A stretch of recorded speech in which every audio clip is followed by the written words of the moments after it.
So, ladies and gentlemen, you are about to watch a clip from Roundtable Sports. Make sure you subscribe and turn on bell notifications so you never miss a live stream. Now, this is powered by BetUS, hands down the best sportsbook on the face of the planet. For money lines, for over-unders, point spreads, player props, BetUS is where you want to be this NFL season.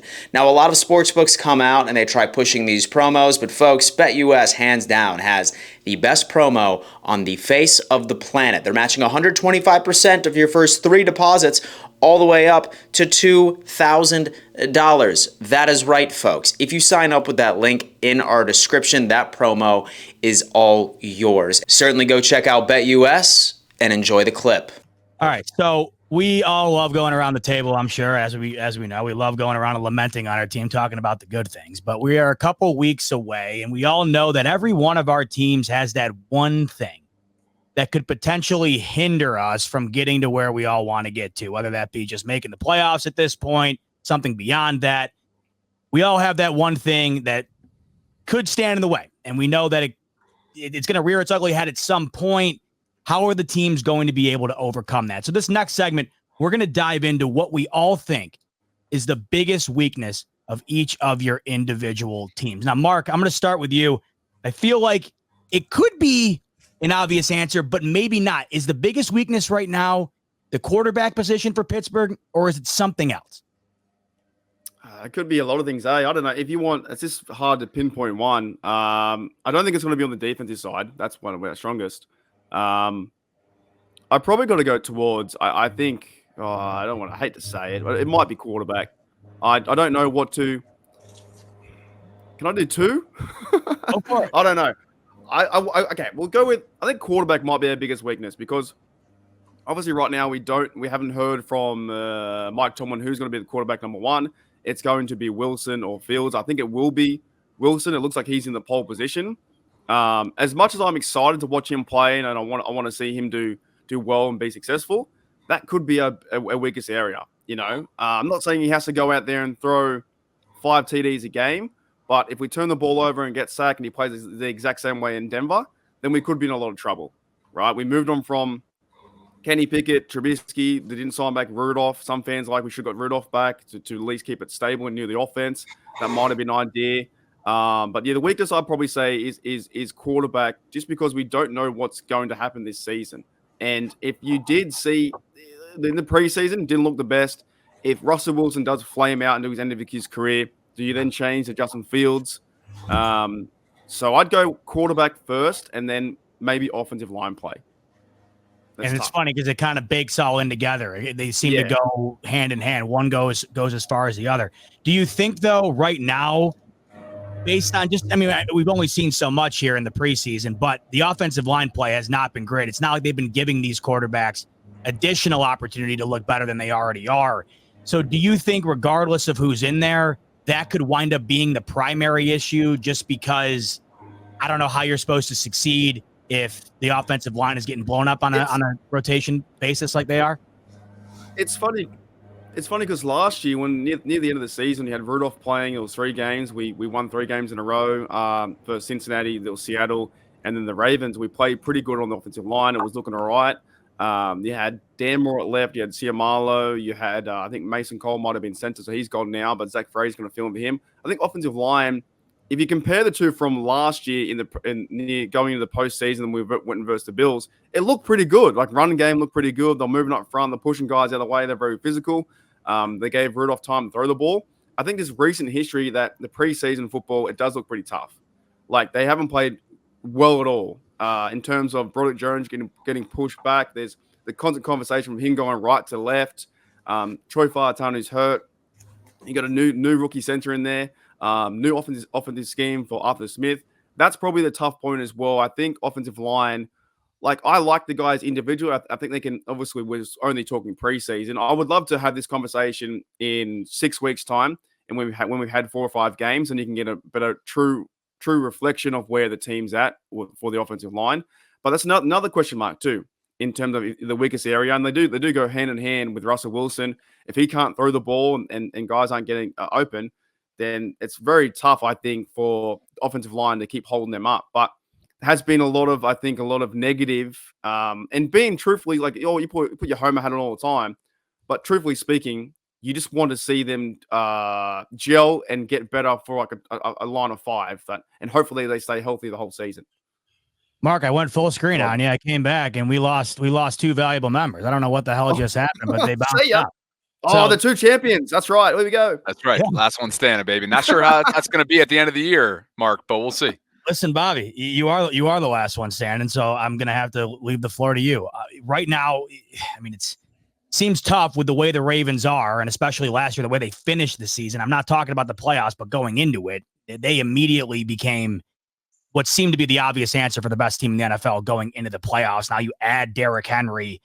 I don't know if I'd go as far as to say super team like Zim said, but a damn good team nonetheless. Mixed within that, though, Bobby, where do you feel the Ravens' biggest weakness is heading into a season where they're trying to avenge how last year ended? Don't get me going again on the super team label. All right. You don't have weaknesses if you're a super team. The Ravens didn't have a wide receiver team in 2019. The closest thing to a super team was what they had in 2023. So I'll give them that. But 2019, I don't bring me down that road again, T-Bot. Biggest weakness as of today, August 21st. We're 6 days out from 53-man roster trimming. I'd say the offensive line. And the reason why I say that is not because the Ravens aren't deserving in terms of the benefit of the doubt with questions similarly in this category in past years, and they've figured it out. It's because of what they've lost, and it's because of literally an ongoing experiment that we don't have a direct answer to as of today, 2 weeks out from the start of the season, and that's at right guard. They're also trying to replace Morgan Moses at right tackle. They have a rookie in Roger Rosengarten and a veteran in Patrick McCary who are going to be your shoe-in guys there. Maybe there's a rotation to start. You also don't know what you have in Andrew Voorhees and a second-year player at left guard. Ronnie Stanley, his future is very uncertain after 2024. He took a significant pay cut this year. So the only real assurance, I guess, that you have, the boat of confidence in the offensive line is Tyler Linderbaum at center. Again, these questions could be answered in the coming weeks as soon as they trot out whatever combination they're going to have as a starting offensive line week 1. But as of right now, today, there are more questions than answers with that group. So as much as I wanted to go pass rush because of what they lost in Jadeveon Clowney and some of the questions in the health department in that position group, I got to go the offensive line because of what it means for Lamar's game. So you're thinking both lines, though, despite favoring the offensive line, you're thinking the trenches is going to be where the Ravens might have their struggles this year overall. Well, they just have their questions. I don't know if they're going to struggle based on how many candidates they have to potentially be a committee-style approach to the pass rush. But with the offensive line, there's candidates in the building that could be depth pieces, right? Like you could use McCary at right tackle if you don't think Rosengarten's ready, and you have Ben Cleveland if you don't feel like this summer experiment of the 6'8", 380-pound Daniel Fa'alele isn't working, then okay, you'll go with Ben there to start at right guard. But John Harbaugh was pretty clear this week that they don't have anything solidified yet. And we're, like you said, tomorrow marks 2 weeks. In your opinion, is that something that you feel the addition of Derrick Henry overcomes, just the style of running back he plays, that could offset a bit, perhaps not the best O-line play in the world? Or is that something that you think might take away from the experience that the Ravens are hoping to get out of him? Well, I would have to think that if they continue to get little push the way they have in preseason games 1 and 2, then of course Derrick is going to overcome that to the best of his ability rather than, better than an undrafted rookie that's been rushing the ball for you the last couple of weeks. But at some point, hey, that type of banging around, that type of wear and tear on a 30-year-old guy who's showing no signs of slowing down, but has a ton of NFL miles on his tires, perhaps that accelerates, the wear and tear a little bit. So yeah, I think that's a dicey game that the Ravens do not want to play. So I said it earlier today. If this ongoing experiment, for example, at right guard is still an experiment and not something that you feel a lot of confidence in Daniel Fa'alele, let's get somebody with more starts under his belt and go with Ben Cleveland and allow Daniel to develop. Before we get to Zay, another reminder that the AFC North Roundtable is brought to you by BetUS. Link in the description below. 125% sign-up bonus up to $2,000 on your first 3 deposits. Quick word from Michael Vick before we hear from Zay what he thinks might be the biggest struggle for the Browns going into the 2024 season. Michael Vick here at BetUS.com. Get it all. Huge bonuses, great odds, a race book, live in-game betting, and a casino. BetUS, my online sports book and casino. I shouldn't say struggle. The better way to put it would be weakness. And right now I feel like for the Browns, you could go a couple of different ways. Is the weakness the up in the air health status surrounding Deshaun Watson that's been lingering over him since he's joined the team? Is it the health status of the offensive line? Nick Chubb, is he going to be able to get back to where he's at? Zay, if you were able to pinpoint in on one thing, what do you think is the biggest weakness right now for the Cleveland Browns heading into the season? Well, the obvious answer is, Deshaun Watson and what's his play going to be like moving forward. But I was sitting here thinking about it a little bit, and I think you have to say the left tackle position.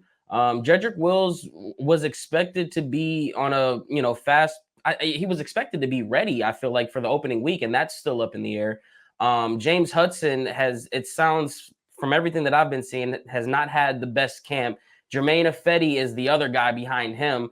There was talks about potentially moving Joe Patonio back over to the left tackle position, where we've seen that experiment a couple years ago. They're talking about maybe moving Jack Conklin over to that left tackle position. So what once was the stout,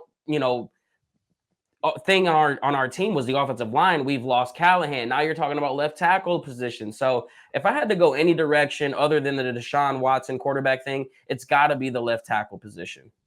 I'm interested because I don't think I've asked you this yet. Speaking of that left tackle position and perhaps your biggest weakness being the offensive line, where are you at right now with Nick Chubb coming back as far as the expectations, especially factoring in that could be one of your biggest weaknesses? Obviously, the Browns have been predicated on a stout run game and tremendous defense, and Nick Chubb, of course, has been at the top of all of that. I mean, one of the best running backs in the league for some time now, coming off of a major season-ending injury. What's your overall vibe? What's the Browns' overall vibe about him being able to bounce back, especially behind a line right now that might be the shakiest part of your roster?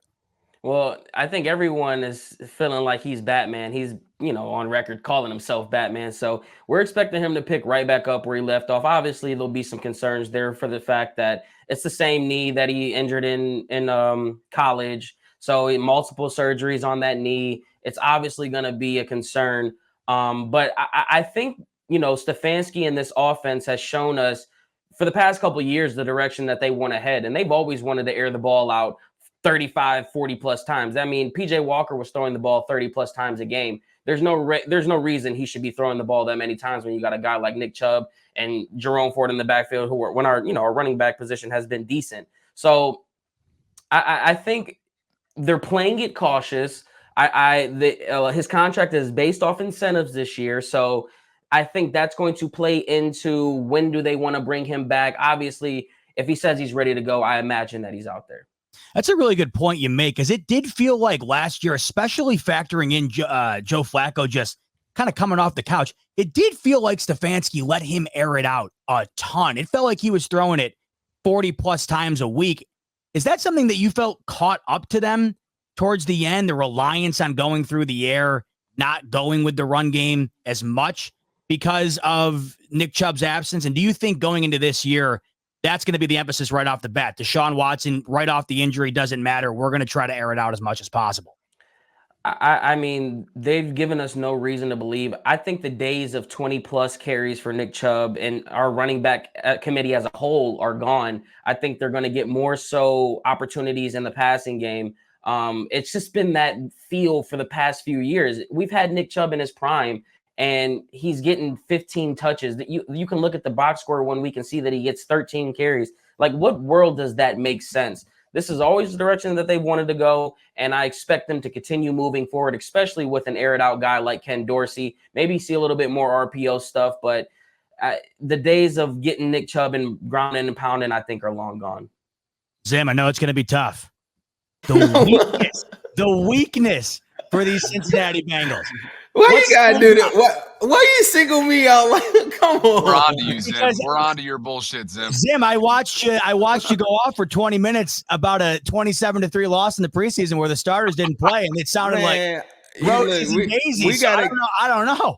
We got to get away from these biased hosts because I'm gonna tell you, I took the same amount of time as everybody else. I'm sorry. I'm not talking about time. I was impressed at your ability. You said 20 minutes. No. We gotta go read. What clock are you using?